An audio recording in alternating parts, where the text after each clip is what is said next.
Friends, welcome to current affair funda. आज हम इस एमटीएस के वीडियो में 2014 का प्रीवियस ईयर का क्वेश्चन पेपर डिस्कस करेंगे, जिसमें हम जनरल अवेयरनेस पोर्शन में से साइंस का पोर्शन उसके बारे में बात करेंगे।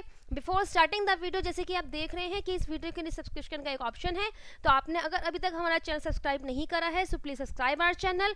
अगर आपको वीडियो पसंद आता है तो उसको लाइक करना ना भूलें, साथ में इस वीडियो को कमेंट करें और इसको शेयर करें।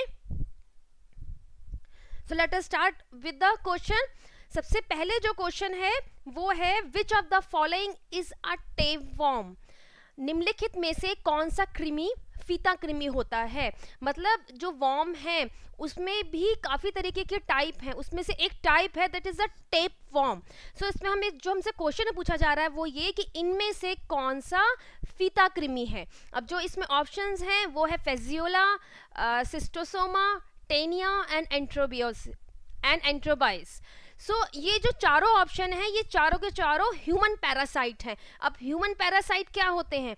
ह्यूमन पैरासाइट होते हैं जो हमारी बॉडी में मीन्स हमारी बॉडी में ही रहते हैं और साथ में अपना पोषण हमारी बॉडी से लेते हैं। जो हम खाते हैं, जो हमारा डाइजेस्टिव फूड होता है, उसी से अपना पोषण लेते हैं और हमें नुकसान नहीं पहुंचाते हैं। सो ये जो चारों ही ऑप्शंस हैं ये चारों ह्यूमन पैरासाइट है, जिसमें जो पहला ऑप्शन है दैट इज अ फेजियोला, ये है liver fluke, that is liver fluke. और इसके बाद जो है that is a schistosoma, that is the blood fluke. Taenia is a tapeworm, ये एक टेप वॉर्म की प्रजाति है।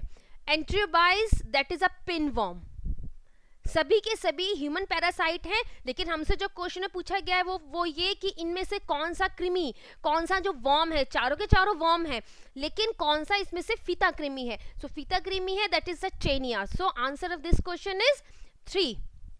सो 3 is the third is the correct answer.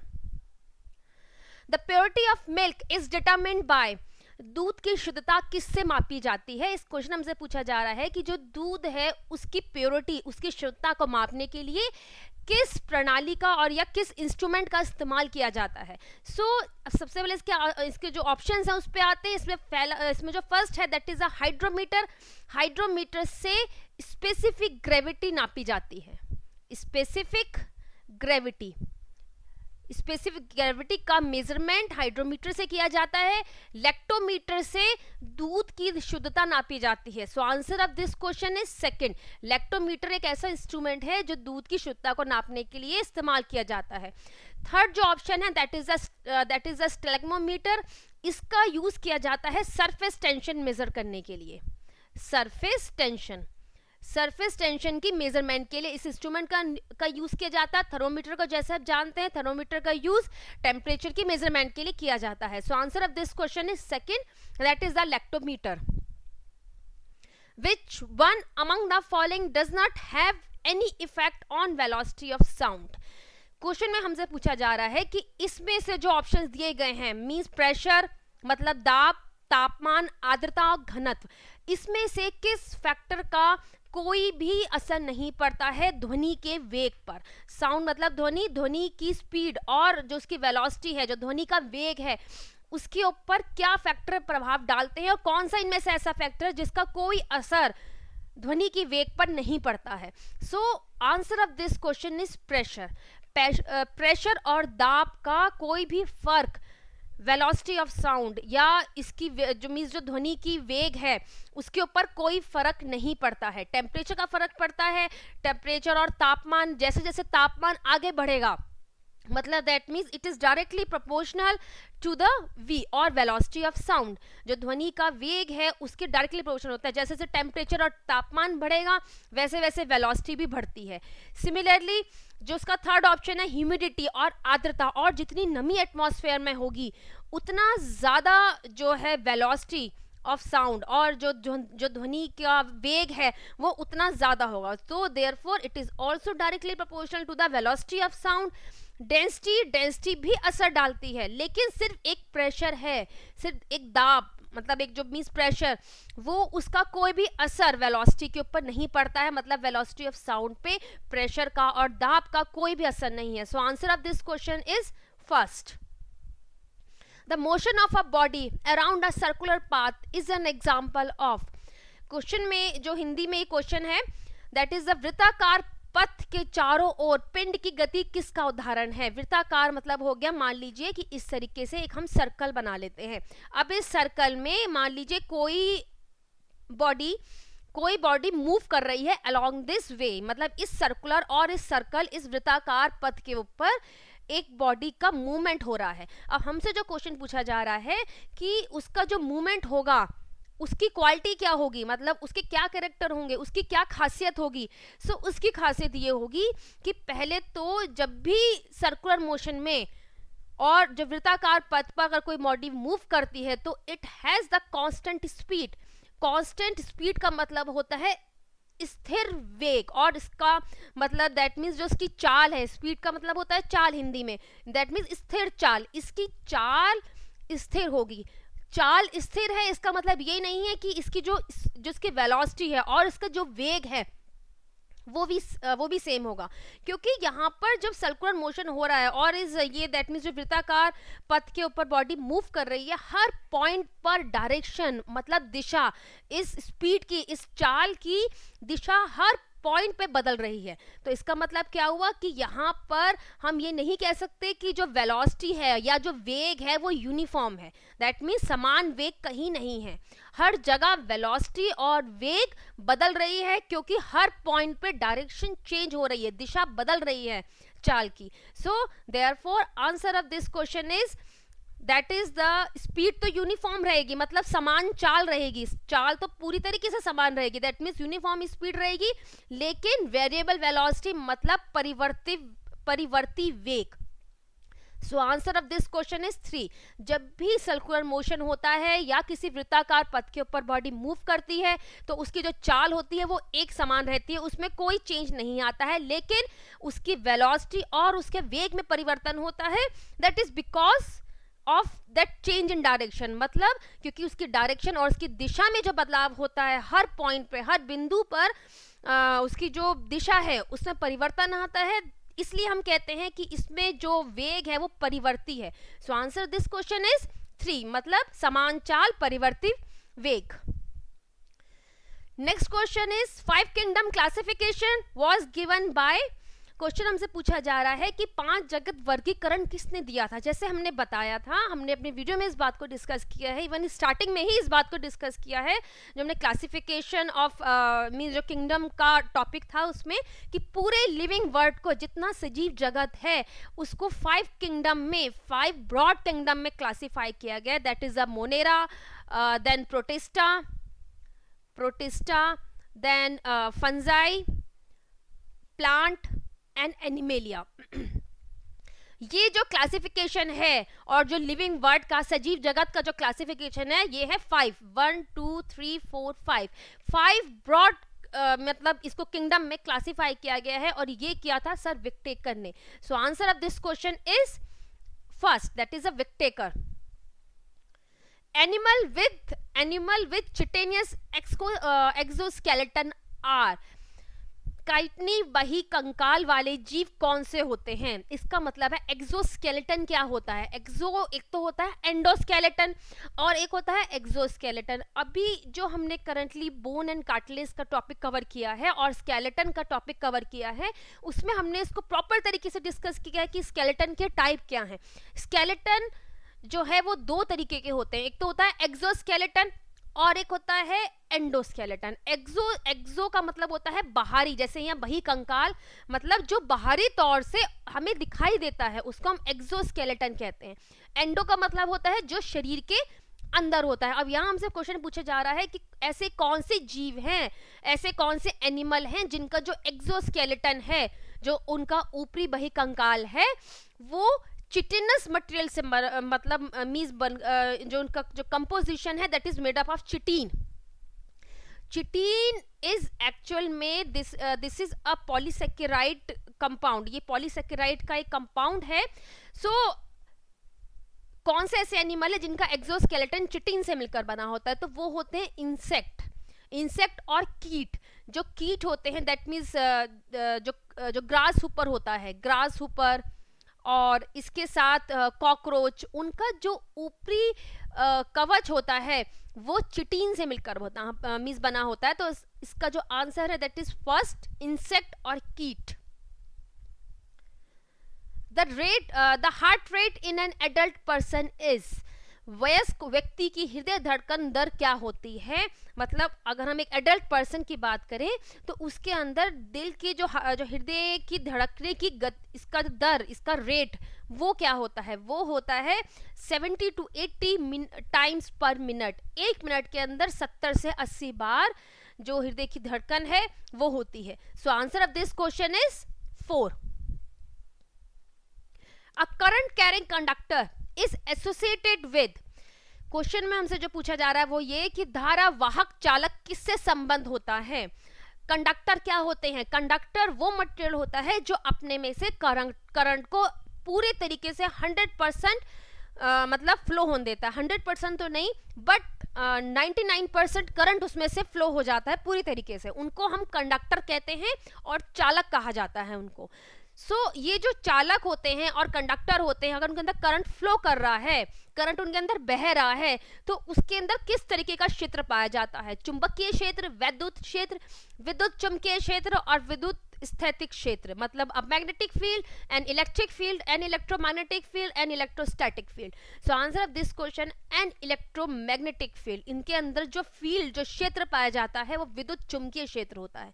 So answer of this question is 3। Citric acid is present in free form in, citric acid और means जो खट्टे फल होते हैं उनके अंदर एक कंपाउंड पाया जाता है means citric acid. Citric acid का जो क्वालिटी है कि ये जो खटास जो होती है फलों में, संतरे में, लेमन में, इमली में, इनमें जो खटास होती है that is because of the presence of citric acid. इसी सिट्रिक एसिड की प्रेजेंस की वजह से खट्टे फलों के अंदर जो उसका सॉर टेस्ट आता है that is because of this compound citric acid. अब सिट्रिक एसिड फ्री फॉर्म में किस मतलब दैट मीन्स जो 4 मटेरियल दिए हुए हैं, टेमरिंड मतलब इमली, मिल्क, दूध, एप्पल, सेब और लेमन और नींबू, इनमें से किस पदार्थ में सिट्रिक एसिड फ्री फॉर्म में पाया जाता है। Answer this question is lemon. नींबू के अंदर जो सिट्रिक एसिड कंटेंट होता है, एक तो वो बहुत ज्यादा होता है और दूसरा उसके अंदर वो फ्री फॉर्म में पाया जाता है। सो 4th is the answer of this question. The quality of petrol is expressed in terms of, petrol की जो गुणवत्ता है वो किससे अभिव्यक्त की जाती है, मतलब जो पेट्रोल की क्वालिटी है उसको मेजर करने के लिए और उसको एक्सप्रेस करने के लिए we use the octane number. Octane number का मतलब जो ऑक्टेन नंबर रेटिंग होती है उसका यूज किया जाता है कि पेट्रोल की क्वालिटी कितनी है। अब ये जो ऑक्टेन नंबर है ये एक्चुअल में हमें क्या दिखाता है, ऑक्टेन नंबर की जो रेटिंग है वो हमें ये दिखाती है कि उस जो पर्टिकुलर सैंपल है पेट्रोल का या जो मोटर फ्यूल उसका जो सैंपल है उसके अंदर एंटी नॉकिंग प्रॉपर्टी कितनी है, एंटी नॉकिंग प्रॉपर्टी उसके अंदर कितनी है। इसी के बेस पर पेट्रोल की क्वालिटी का मेजर किया जाता है और दैट इज मेजर्ड और that is expressed in terms of, उसकी जो अभिव्यक्ति की जाती है पेट्रोल की गुणवत्ता की वो की जाती है ऑक्टेन नंबर में। अब इसी ऑक्टेन नंबर की रेटिंग बढ़ाने के लिए जो पुराने व्हीकल्स थे उसमें टेट्रा इथाइल लेड का इस्तेमाल किया जाता था, टेट्रा इथाइल लेड। लेकिन क्योंकि इसके अंदर लेड कंटेंट होता है and it causes the lead pollution, ये मतलब जो ये लेड का एलिमेंट है ये पॉल्यूशन कॉज करता है। सो देयरफॉर नाउअडेज इसका यूज अब बहुत ही कम कर दिया गया है और इसकी बजाय जो एरोमेटिक हाइड्रोकार्बन है, एरोमेटिक हाइड्रोकार्बन्स उनका इस्तेमाल किया जाता है to increase the octane number. Octane number rating बढ़ाने के लिए नाउअडेज जो न्यू व्हीकल्स हैं उनके अंदर एरोमेटिक हाइड्रोकार्बन्स का यूज किया जाता है। So answer of this question is 3, that is the octane number. KMnO4 can be use as, और पोटेशियम परमैंगनेट का ये फॉर्मूला है, इसका प्रयोग किस रूप में किया जा सकता है। जो KMnO4 है और पोटेशियम परमैंगनेट है दैट इज अ गुड, मतलब ये जो है ये बहुत ही अच्छा ऑक्सीडाइजिंग एजेंट है, ऑक्सीडाइजिंग एजेंट है ये। इसकी जो इसी प्रॉपर्टी की वजह से इसका जो इस्तेमाल है वो डिसइंफेक्टेंट की तरह किया जाता है। डिसइंफेक्टेंट क्या होते हैं? दैट इज द विसंक्रामक। पेस्टिसाइड हो गए पीड़कनाशी, फर्टिलाइजर हो गए उर्वरक, इंसेक्टिसाइड हो गए कीटनाशक। जो KMnO4 पोटेशियम परमैंगनेट है, इसकी ऑक्सीडाइजिंग पावर की वजह से ही इसका इस्तेमाल एक डिसइंफेक्टेंट और विसंक्रामक की तरह किया जाता है। So answer of this question is 4। The percentage of nitrogen in air is, जो एयर में और वायु में नाइट्रोजन का प्रतिशत, जो नाइट्रोजन गैस है उसका प्रतिशत कितना होता है? उसका प्रतिशत होता है नियर अबाउट 78%। 78% के आसपास जो नाइट्रोजन का कंटेंट है, जो नाइट्रोजन की परसेंटेज है एयर में, वायु में, वो इतनी होती है। So answer of this question is 78.03। That means 3 is the answer. The scavenger of earth are, मिट्टी के अपमार्जक कौन होते हैं? अपमार्जक क्या होते हैं? अपमार्जक होते हैं और स्कैवेंजर्स वो होते हैं जो कि डेड एनिमल्स और प्लांट्स को डिके करते हैं, उनको अपमार्जक कहते हैं। सो मिट्टी में जो अपमार्जक पाए जाते हैं वो 2 तरीके के हो सकते हैं। एक तो ये बैक्टीरिया भी इसका आंसर हो सकता है, और फंगाई, कवक, दोनों के दोनों इसके करेक्ट आंसर हो सकते हैं। मे बी बैक्टीरिया और फंगाई दोनों के दोनों मिट्टी के अपमार्जक माने जाते हैं। एल्गाई जो शैवाल होता है, these are the autotroph. Autotroph वो होते हैं जो अपना खाना खुद बनाते हैं, क्योंकि ज़्यादातर जो एल्गी होते हैं और शैवाल होते हैं, इनके अंदर क्लोरोफिल कंटेंट होता है, तो ये अपना खाना खुद बना सकते हैं। और जो विषाणु होते हैं, ये नॉर्मली, जो वायरस होते हैं, ये नॉर्मली अपनी सुप्त अवस्था में रहते हैं, मतलब ये सोए हुए रहते हैं। जब ये किसी लिविंग थिंग के ऊपर, किसी सजीव मतलब जगह पर जाते हैं, वहीं पर इनका आगे ग्रोथ शुरू होती है। So answer of this question is bacteria as well as the fungi. First and 4, ये इस क्वेश्चन के आंसर दोनों हो सकते हैं, बैक्टीरिया भी और कवक भी। A thick paste of cement, sand and water is called, cement, बालू और पानी के गाढ़े घोल को क्या कहते हैं? सीमेंट, बालू और पानी के गाढ़े घोल को गारा मसाला कहा जाता है और मोर्टार। सो इसका जो आंसर हुआ वो हुआ 3। Which of the following is not a chemical reaction? निम्नलिखित में से क्या रासायनिक अभिक्रिया नहीं है? इनमें से हमें बताना है। कुछ ऑप्शंस दिए हुए हैं, कागज का जलना, भोजन का पचना, पानी का भाप में बदलना, कोयले का जलना। इनमें से जो आंसर होगा वो होगा पानी का भाप में बदलना। ये जो conversion of water into steam है, मतलब that means H2O, conversion of water into steam. यहाँ पर ये लिक्विड है और उसके बाद ये चेंज होगा, ये इक्विलिब्रियम फॉर्म में होगा इनटू द गैसेस और वेपर स्टेट। ये जो इक्वेशन है that is the equilibrium equation है ये।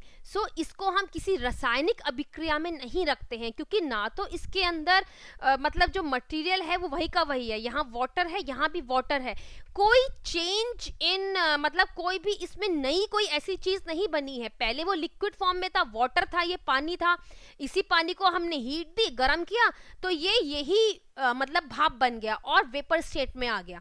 इसकी सिर्फ स्टेट बदली है, पहले लिक्विड था, अभी वेपर स्टेट में आ गया। इसके अलावा मैटर में इसमें कोई चेंज नहीं आया है, अभी भी ये वाटर था, बाद में भी ये वाटर ही रहेगा। Answer of this question is 3, conversion of water into steam, मतलब पानी का भाप में बदलना। ये किसी रासायनिक अभिक्रिया का एग्जाम्पल नहीं है। Bone ossification test is conducted to certain human. जो बोन ओसिफिकेशन टेस्ट होता है ये सर्टन ह्यूमन पे किया जाता है, और इसका काम क्या होता है? To measure the tentative age, अंतरिम आयु का पता लगाने के लिए इसका इस्तेमाल किया जाता है। बोन मतलब होता है हड्डी, और इसका ओसिफिकेशन क्या होता है? जैसे आप जानते हैं कि जैसे जैसे एज बढ़ती रहती है, मतलब जब छोटे से लेके हम जो न्यू बॉर्न से लेके आगे एडल्ट एज आने तक बोन के अंदर ग्रोथ होती रहती है। तो ये ओसिफिकेशन का मतलब होता है बोन में ग्रोथ होना, इसका प्रोटीन फॉर्मेशन होना। इस टेस्ट के जरिए यही पता लगाया जाता है कि टेंटेटिव एज क्या है, उस सर्टेन पर्सन की अंतरिम आयु क्या है, और ये कुछ पर्सन्स पे, सर्टेन ह्यूमंस पे ही, मतलब दैट मीन्स कोर्ट के ऑर्डर पे ही ये टेस्ट किया जाता है. So bone ossification test is conducted to certain human. मनुष्य में किसका पता लगाने के लिए अस्थि भवन परीक्षण किया जाता है? वो किया जाता है टेंटेटिव एज और अंतरिम आयु का पता लगाने के लिए. सो answer of this question is 2. Which of the following is used in an anesthetic? इसमें से किसका इस्तेमाल एक एनेस्थेटिक और संवेदनाहारी के रूप में किया जाता है? संवेदनाहारी एनेस्थेटिक के रूप में निम्नलिखित में से किसका प्रयोग किया जाता है? अमोनिया, NO, नाइट्रोजन डाइऑक्साइड और that is the N2O. So answer of this question is N2O. N2O का इस्तेमाल जो है वो एक एनेस्थेटिक की तरह किया जाता है. So answer of this question is 4.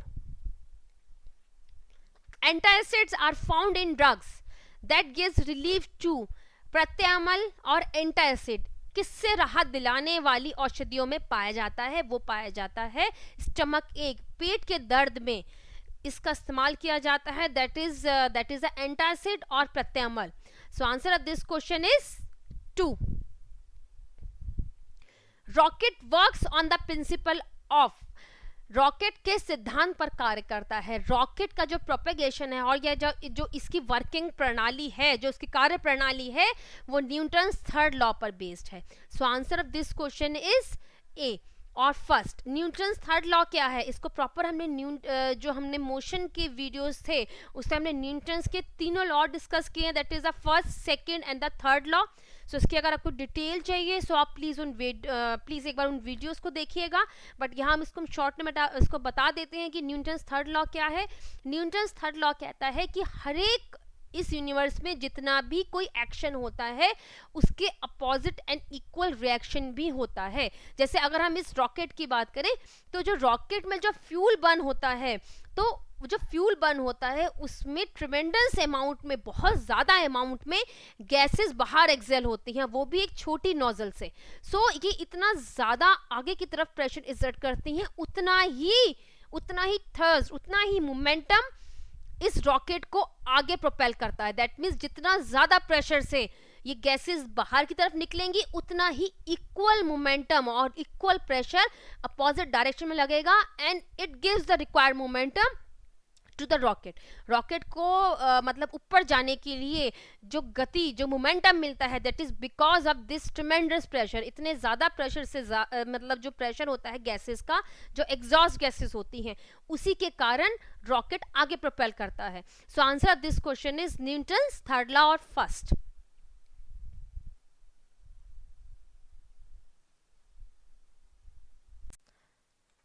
With this note we end our session. So इस टॉपिक से रिलेटेड वीडियो आपको प्लेलिस्ट पे मिल जाएंगे. अगर आपने अभी तक हमारा चैनल सब्सक्राइब नहीं किया है तो please subscribe our channel. This is our Twitter handle link, this is our Facebook page and this is our website. So with this note, thanks for listening me. Have a nice day.